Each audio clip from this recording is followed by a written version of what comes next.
संग्राम पुराण में तुलसी कबीरदास ने लिखा है, तब तक सुंदर मच्छी को या बिना मोहम्मद पार न होया। कुरान में कुल हुआ अल्लाहु अहद, अल्लाहु समद, अल्लाह एक है, उसके सिवा कोई दूसरा माबूद नहीं, उसी को पूजा करो, उसी को इबादत करो, यही लिखा है हमारे कुरान में। तो उनके ऋग्वेद में क्या, एकम ब्रह्म द्वितीय नहीं न नास्ते किंचन, ईश्वर एक है, दो तीन नहीं है, उसी को पूजा करो, वही पूजा करने का सामर्थ्यवान है। बचपन में हुजूर मुफ्ती आजम हिंद से बैठ, उसके बाद में आला हजरत अजीब बरकत के यहाँ मोहर लगी, सीने में कंटेट हो गया, एडवाइजर हो गए। तो उसके बाद में हमने इसमें ये काम किया। अब अल्लाह को, ईश्वर को नाम बाटो शुभारंभ शुरू, जो अत्यंत करुणामय महान परम दयालु वाला, इस तरह से नेपाली में हमने तर्जुमा किया है। आदाब, में वसीम अख्तर और आप देख रहे हैं द लीडर हिंदी। हम इस वक्त यूपी के जिला बरेली में दरगाह आला हजरत पर हैं, नूरी गेस्ट हाउस में। हमारे साथ नेपाल से एक शख्सियत जो तशरीफ़ लाए हैं यहाँ, उनके साथ हैं मौलाना मोहम्मद बख्श नूरी साहब। आपने कंजुल ईमान का तर्जुमा किया है नेपाली ज़ुबान में। कंजुल ईमान के बारे में जैसा आपको पता है, सारे लोग जानते हैं कि इसका तर्जुमा आला हज़रत ने किया था, और उसके बाद अब जिस तरह से आप नेपाली में करने जा रहे हैं, ये पहला मौका है कि जब कंजुल ईमान नेपाली में भी उसका तर्जुमा पढ़ा जा सकता है। आपके बारे में और जानकारी करते हैं और ये जानते हैं कि ये ख्याल कैसे आया और इसकी अब उनकी क्या तैयारी है। जी, क्या नाम है हज़रत आप? मेरा मोहम्मद बशीर बख्श नूरी, महान चतुर्वेदी लोग कहते हैं, और मैं मुल्क नेपाल, सुर्खेत भेरी अंचल, जिला सुर्खेत, और बिनपा 12 पिपिरा चौक। ये थोड़ा सा जो महन था आपने कहा, उसकी और थोड़ा सा वो बता दीजिए, वाजे कर दीजिए कि महन क्यों कहते हैं आप? महन क्यों कहते हैं आप? महन का माना जो है, ये तो वो है महन। नहीं, जैसे नाम के आगे लगा होता है कि कोई मुफ्ती हैं, कोई आलिम हैं, कोई फाजिल हैं, वो पदवी है, वो पदवी है। अच्छा। जैसे कोई अलहाज का है, वो हज करके आते हैं, कोई मुफ्ती, वो मुफ्ती का कोई डिग्री हासिल करते हैं, तो इसीलिए वो मौलाना जो है पढ़े हैं, वो मौलाना का डिग्री लगाते हैं। तो हमने तो अभी डिग्री नहीं लगाए। मोहम्मद बशीर बख्श नूरी, महान चतुर्वेदी। चतुर्वेदी का माने 4 वेद का जानने वाला। अच्छा, आपने वेद भी पढ़ रखे हैं? वेद भी पढ़ा, काशी बनारस संस्कृत विश्वविद्यालय में।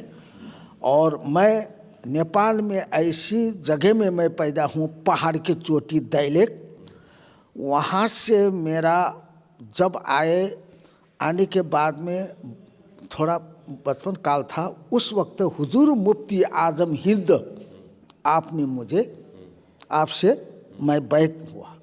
तो बैत होते वक्त में, बैत करने से पहले उलमाए किराम ने पीछे बोले कि हजरत ये बूतों के बस्ती में पैदा हुए हैं, इनके हक में खुसूसियत दुआ फरमाए।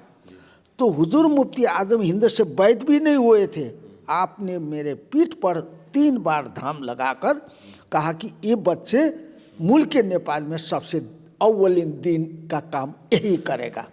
तो आज उन्हीं की फैज़ है, उनके नज़र करम से मैंने 6 साल हुआ मुकम्मल कंजुल ईमान कुरान शरीफ को जैसे नेपाली भाषा में अनुवादित कुरान मजीद, अनुवादक तथा तफसीर खजाइनुल इरफान का पूर्ण व्याख्याकर्ता हजरत अलहाज अल्लामा मौलाना मोहम्मद बशीर बख्श नूरी, महान चतुर्वेदी, सुर्खेती, नेपाल। मेरा नाम। इसमें कितना वक्त लगा आपको? हाँ, इसमें कितना वक्त लगा आपको? इसमें 6 साल, इसमें 6 साल लगा, मुकम्मल हो गया। अब इसको कंपोजिंग हो रहा है, अब 12 पारा बाकी है, 18 पारा हो चुका है, हमने तहरीर लिख चुके हैं। और इसका नज़रसानी जनकपुर के बड़े बड़े उलमाए मुफ्ती ने के राम, उन लोगों नज़रसानी करेंगे। हम रिचेक करने के बाद फिर इसको साया करने के लिए अभी कंपोजिंग के लिए आपको फ़कत 3.5 लाख लग रहा है खर्च। और ये परेशानी है, मैं अकेले हूँ, मेरा साथ देने वाला उलमाए किराम भी कोई नहीं। उसके बाद फिर उसको छपाने के लिए दिल्ली में छपाना पड़ेगा, दिल्ली में 60-70 हज़ार कुरान तो होने पड़ा मुल्क नेपाल में छाने के लिए एक एक पीस। तो इस वजह से इसको बहुत ज़्यादा खर्च बन रहा है। तो इसमें अगर कोई हौसला अफजाई फरमाए, इस कुरान मुक़द्दस अब आला हज़रत अजीम बरकत पर्दा फरमाए 104 साल हो गए, आपके तहरीर मुबारक है, इसको मुल्क के नेपाल में असद ज़रूरी थी। इसको नेपाली ज़ुबान में, उर्दू ज़ुबान में है, इंग्लिश ज़ुबान में है, गुजराती ज़ुबान में होगा, चाइना ज़ुबान में भी है, चाइना में भी हम गए, मोहम्मद बाकिर ने चाइना में ट्रांसलेशन किया है। तो इस वजह से नेपाली ज़ुबान में आला हज़रत अजीम बरकत के नाम लेकर खाने से नहीं होगा उनके तारीफ, उनका काम करना पड़ा। इस काम करने से हमें हक़ानियत रास्ता मुल्क के नेपाल के मुसलमान को मिले।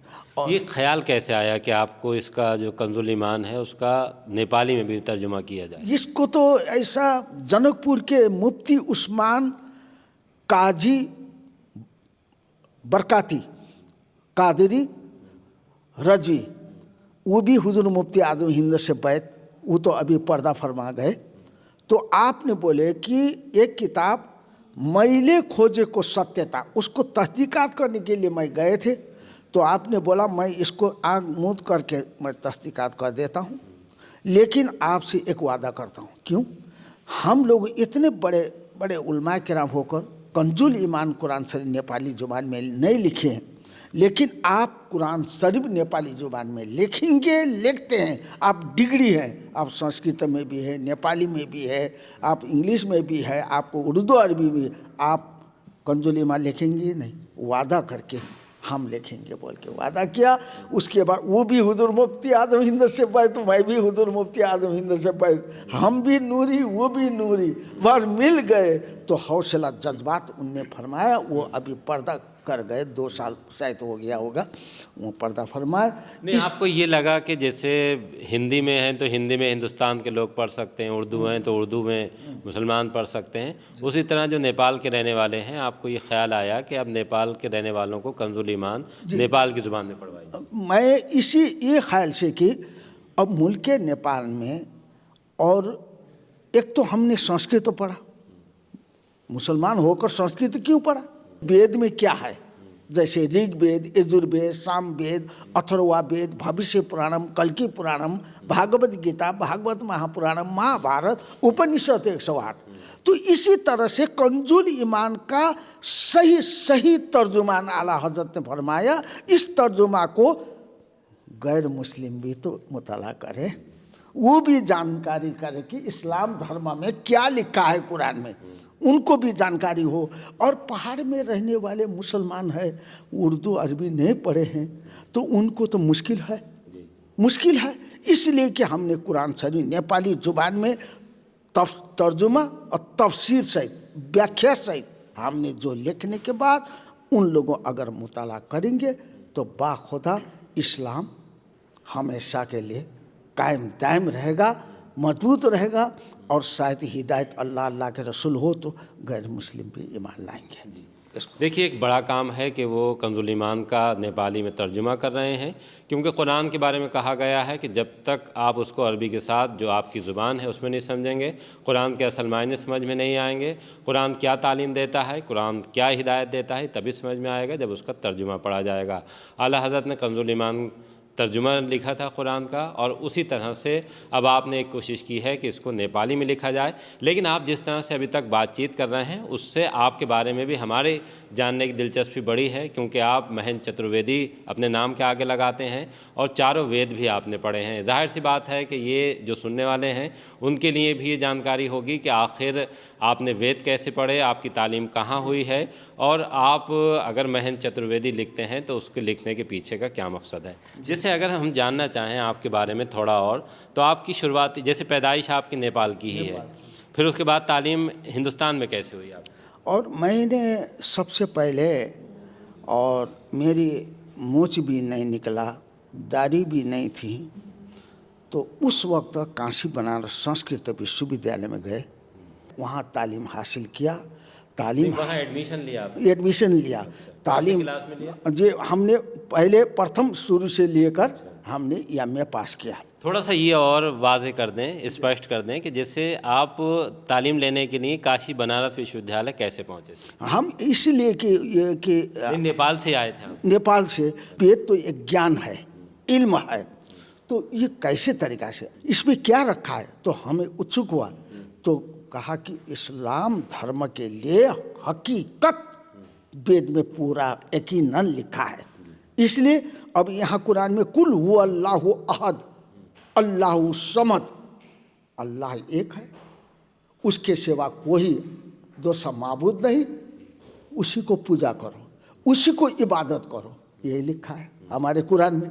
तो उनके ऋग्वेद में क्या, एकम ब्रह्म द्वितीय नहीं न नास्ते किंचन, ईश्वर एक है, दो तीन नहीं है, उसी को पूजा करो, वही पूजा करने का सामर्थ्यवान है ना।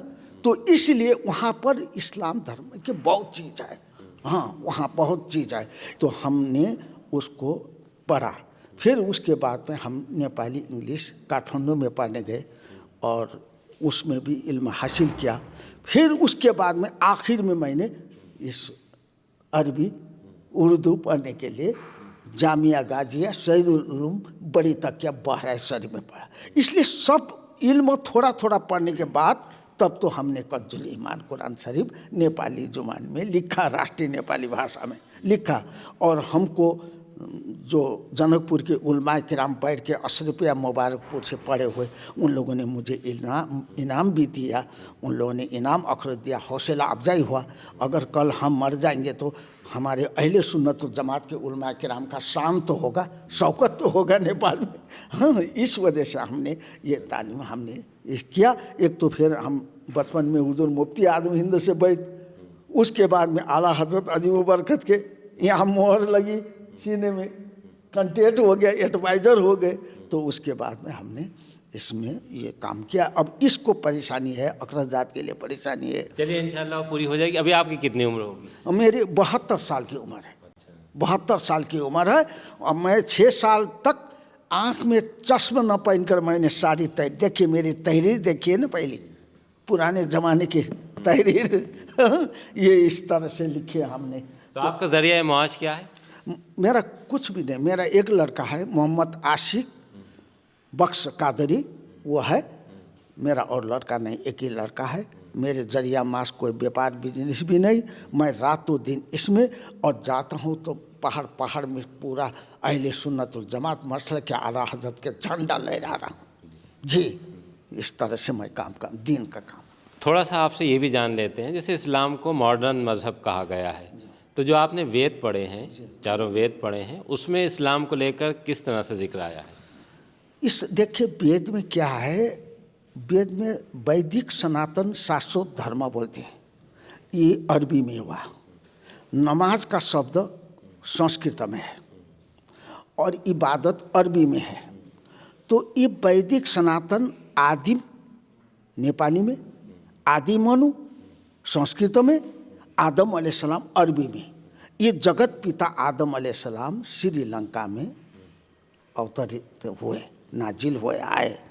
तो इस वजह से, और ये मजहब जो है सबसे पहले इस्लामी धर्म सच्चाई के तरफ बुलाने वाला, दावत देने वाला इस्लाम धर्म है बोल के उनके वेद में।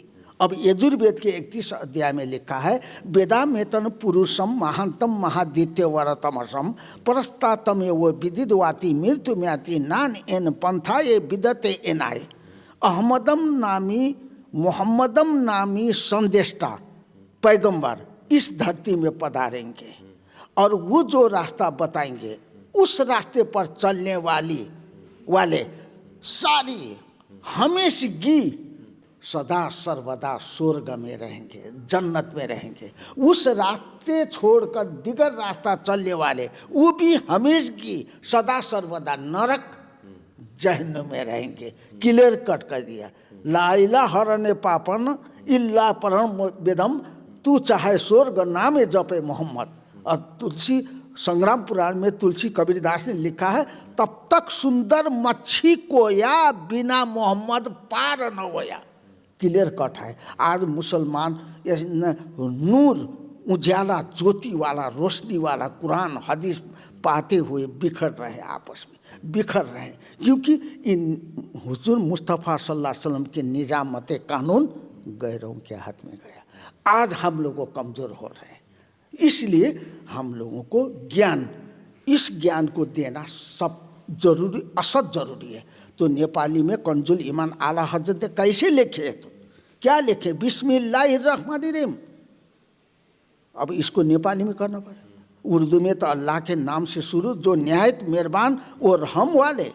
अब उसको नेपाली में पढ़े, यो के रहेछ त, यो बिस्मिल्लाहिर्रहमानिर्रहीम भनेको के हो।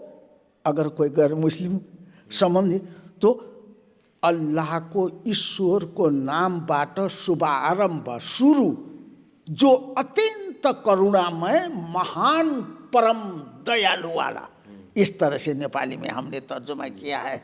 मैं इसके लिए, और इस वजह से आज मैं इसको मुकम्मल करके यहाँ बरेली शरीफ सरकार आला हजरत अजमी बरकत के दरबार में मैं हाजिर हूँ। और आज मुझे बोलने का मौका मिला और आप लोगों को बड़ी मुबारक हो।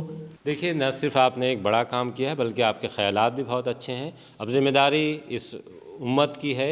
इस अगर हम देखें तो जिस तरह से आपने एक बड़ा काम किया है कि कंजुल ईमान का नेपाली में तर्जुमा किया है, अब इसको मंजर आम पर आने की नहीं, बस ज़रूरत इस बात की है कि लोग जो साहिब हैसियत हैं वो आगे आएँ और इसका प्रकाशन कराएं। हमसे बात करने के लिए बहुत बहुत शुक्रिया। इंशाअल्लाह। अगर कोई आपसे कांटेक्ट करना चाहता है तो आपका एक नंबर भी है, हम आपको उन्हीं की ज़ुबानी सुनवाते हैं। और ये मेरा नंबर नेपाली है और सिम भी अभी नेपाल के ही है।